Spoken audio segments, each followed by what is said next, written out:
What's going on, guys? Welcome back to another episode of the After Credit Scene. It has been quite a while since we've had any new Marvel content to talk about, so I'm really excited to get into Agatha episodes 1 and 2. Before we get going, please like and subscribe to the channel.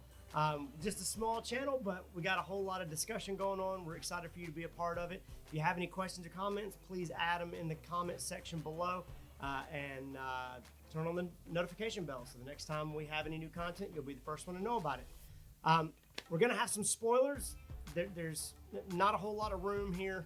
If you haven't seen the episodes, go back and watch them, come back. But these reviews are going to be an opportunity for us to talk theories, talk Easter eggs, kind of go over a general idea of what the episode was about, to kind of pull out some threads and really kind of follow the storyline. So if you want to be a part of that, get into the comments below, send messages, private messages, whatever you need to do. But we're going to get spoiler heavy here. So if you haven't watched, go watch and come back. First off, some things I really loved about the show thus far. I'm always kind of with a new show hesitant. I have to kind of get into it, give it a chance, and see where it's going and what's coming, and really let it flesh itself out. And especially for dropping 2 episodes back to back, which I really think is a great idea. It gets you into the story quicker, leaves you with a nice cliffhanger and not a really bad one of, well, I have to wait another week to get into this. And it allowed the storytellers to really get into the action a lot quicker compared to something like WandaVision that took about 4 episodes for you to really get to the turn, and some other shows that you really have to work into. This one gave you a lot of the beats early on. For starters, lets you know who Agatha is, that she's trapped. She gets out of that trap rather quickly in terms of storytelling time, and then gets into, how long she's been gone, what she needs to do to get her power back. It goes and gets all of the different people that she needs to walk the witch's road, and then ends up on the witch's road by the end of episode 2. And so a lot of little things in there, but that's what I really loved about this story is that there was a lot of character development in terms of who are these characters, what are they doing, how can they help. And every one of them gave a little different take or tone on Agatha and who she was. So you got a little more depth about Agatha the longer it went along. Obviously, she's not well liked, but she is respected in terms of her power. When people find out she doesn't have power, they're kind of intrigued by it. They know that she is very underhanded, that she's trying to manipulate. But we know that she also has a side that is in that manipulation that may be redeemable, that may be good, and what's she going to do with that, and how is her character going to develop beyond that. And in the comics, she runs the gamut of helpful and good all the way back to evil and sinister and those kind of things. And so there's a whole lot there to work with, which I really loved. And they didn't give it all to you, but they gave you enough to get you into this story. Contrary to a lot of the other Marvel shows and movies that give you a lot of exposition about previous shows, so you don't have to go watch them, there was good explanation, sufficient explanation about, Wanda trapped me here. Oh, the people of Westview really don't like Wanda. So you got some of that, but they really left it enough open-ended that if you really wanted to understand that, you had to go back and watch WandaVision, right down to the introduction in episode 1 that was very true detective, and had a lot of Mayor of Easttown vibes to it, right down to the based on the series or the book WandaVision, which some of those shows are based off of. At least one of those shows, I can't remember which one, is based off of a Danish book, and so they even kind of spelled it that way to kind of pay homage to that. All of those things really kind of pointed you towards, hey, you need to watch WandaVision. And since you can stream it, since you can binge it, getting some of that backstory would be really good. There were some other aspects that they didn't really give you that they might give us later on that were helpful, but those are Easter eggs. We'll talk about those here in just a second. In terms of the characters, I thought they pulled everybody together really quick. Aubrey Plaza, who did fantastic. It was really great to see her in that role and see her in the MCU.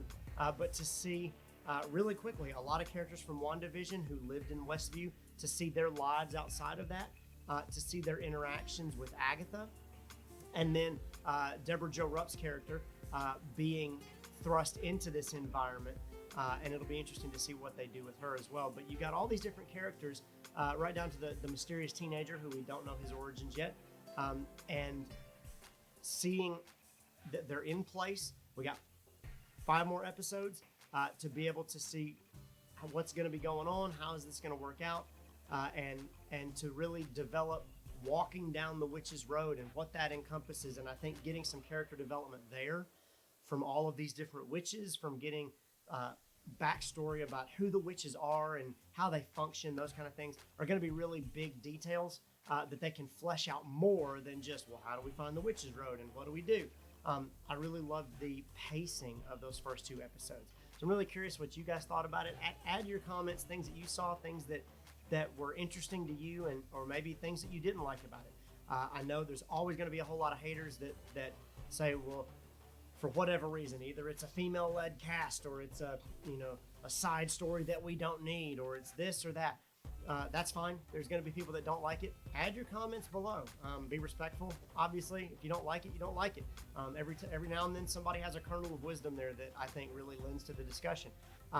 But there's going to be people that don't like it. I think that's the beauty of the MCU at this point. If you don't like certain characters, don't watch it. But introducing characters, expanding the world, and seeing all the different things that are out there, I think this show really has a lot of that going for it. Especially in terms of witches and magic power and things like that. You get another side of that that's a little different flavor from Doctor Strange type things or the other power sets that we've seen in the MCU so far. So there's a whole lot there to explore. I think it's actually going to be a really good series, and I genuinely think they take their time with these and they really think through the style and the pacing and where it goes and where they're headed with it. And so really pulling things together and giving you a story that ultimately at the end of the day is just entertaining. If it's fun to you, it's fun to you. If it's not, watch something else. So let's get into some of these details, these Easter eggs here. And we kind of went through the general idea of the episode. It was pretty quick, but knowing, seeing Aubrey Plaza's character who needs to be on the witch's road with them, but is not. How's she going to end up on the witch's road? Deborah Jo Rupp's character, how's she going to work into this since she's not a witch? Is she going to get power at the end and become a witch? Who knows? The teenager who has a mysterious backstory that I am sure we'll find out, and hopefully that is a big moment, and not just for who he is, but why he's either bound to not be able to say who he is. But I would venture to guess more that somebody else is doing that, because the boy doesn't realize that he's unable to tell people who he is. But when Agatha goes to try to learn who he is, she can't hear him. Now, does that mean other people can't hear him? And if they hear him and try to tell Agatha she can't hear it, maybe they'll play with it in that way. You'll get a little better sense of, is Agatha bound? Is somebody else casting a spell? There's a lot of magic and mystery surrounding things that even Agatha doesn't know, and we're aware that something else is going on here, which I think is going to be really important moving forward. You have someone who does divination, someone who kind of can tell prophecies and see things, and what her character does and how she uses her power and what she's able to bring to the story, because she can kind of cut through. It's kind of breaking the fourth wall without breaking the fourth wall.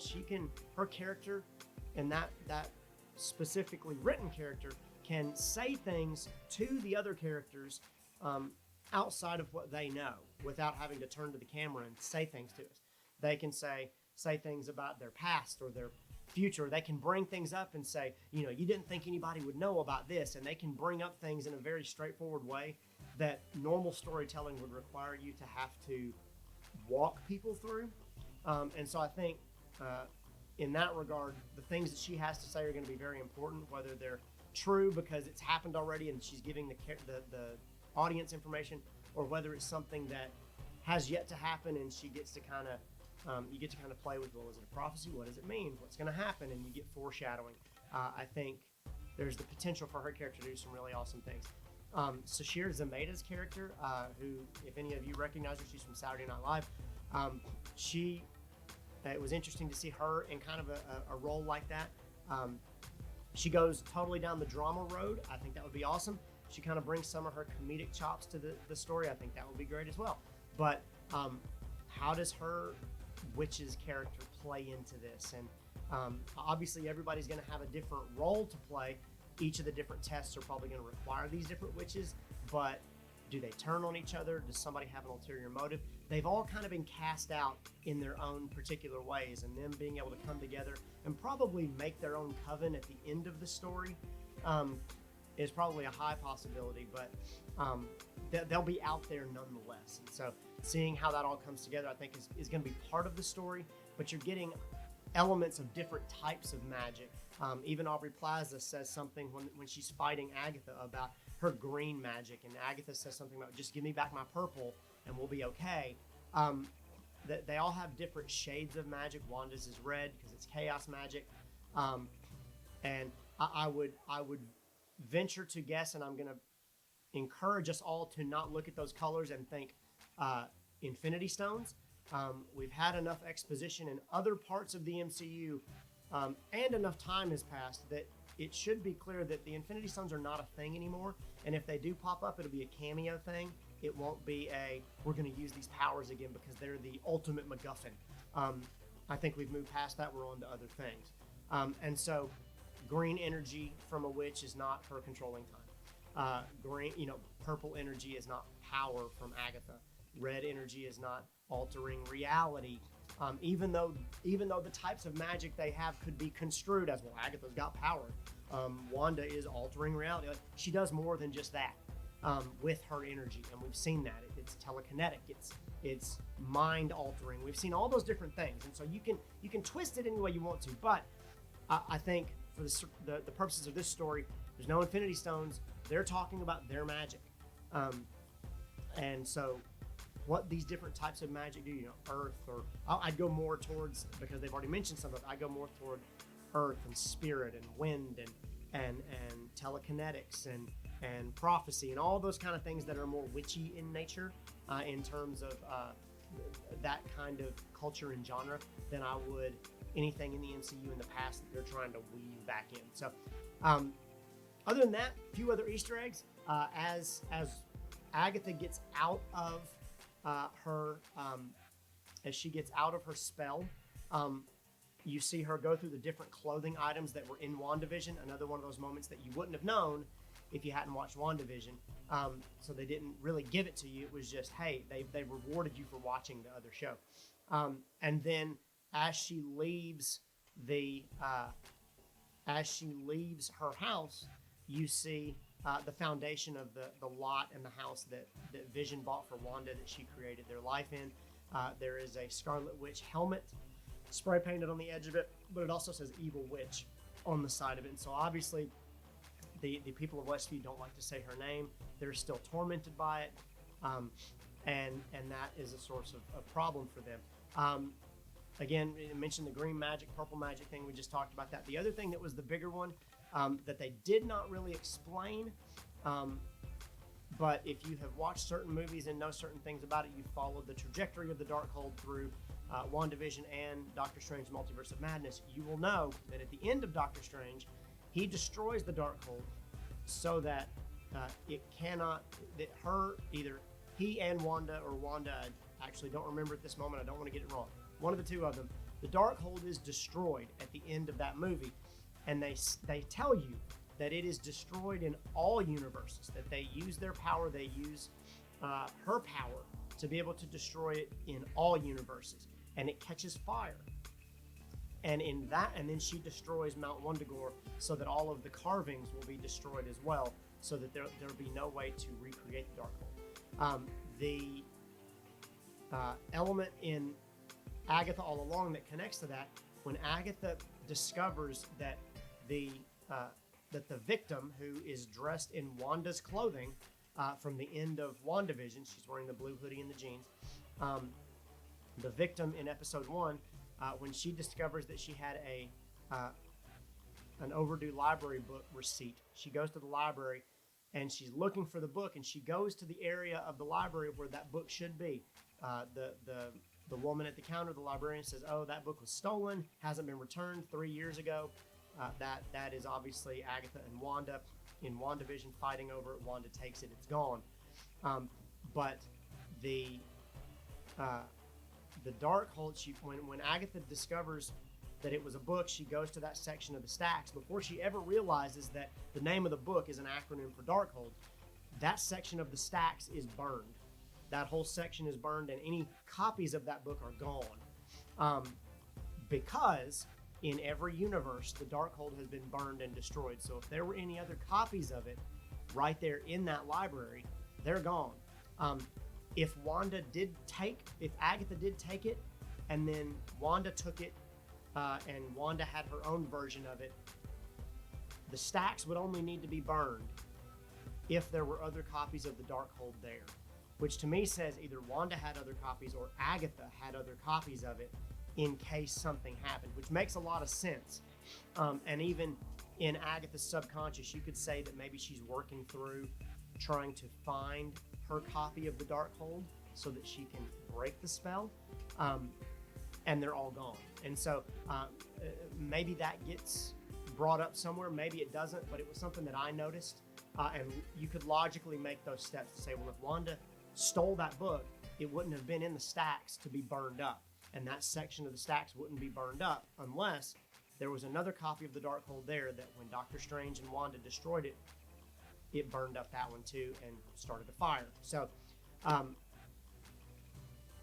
either you could, and I don't think it is some kind of like, well, it destroyed it for all time, so it destroyed it before Wanda ever got it. Like, then you'd start messing around with time, and it would mean Wanda never got it, Agatha never had it, which I suppose could make sense, but then everybody's recollection of it would have changed as well, because Wanda wouldn't have been able to do the things that she did.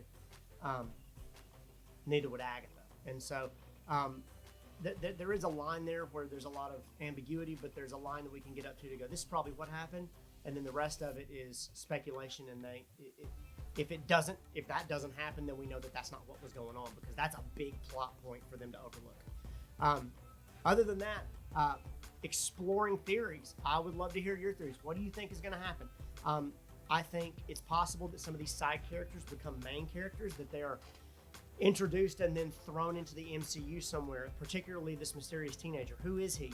Is he somebody related to Agatha? Is he somebody related to Wanda? Clearly somebody's trying to protect his identity, or Agatha's not able to learn his identity for whatever reason. And that tends to be a big sticking point. Something's going to happen. He's going to be revealed. Who is he? Why is he? I couldn't help but notice that whenever the scrawl goes across his mouth, it looks like an M to me. If I say that, everybody in the comments is going to go, oh, it's Mephisto. I suppose it could be. This kid could be Mephisto in disguise, trying to get Agatha to go down the road so he can do to Agatha what she did to Wanda. It's very possible that that's going on. I think that's exactly what they wanted you to think with Aubrey Plaza's character, is that she was doing to Agatha what Agatha was doing to Wanda in entering into her dream state and trying to break her out of that spell. Agatha's wasn't necessarily trying to break her out of the spell, but she was trying to get Wanda to use her powers so she could trap her, steal her powers, do those kinds of things. Perhaps Aubrey Plaza's character is doing the same thing. Remains to be seen. Maybe this mysterious teenager is Mephisto in disguise and he's doing that.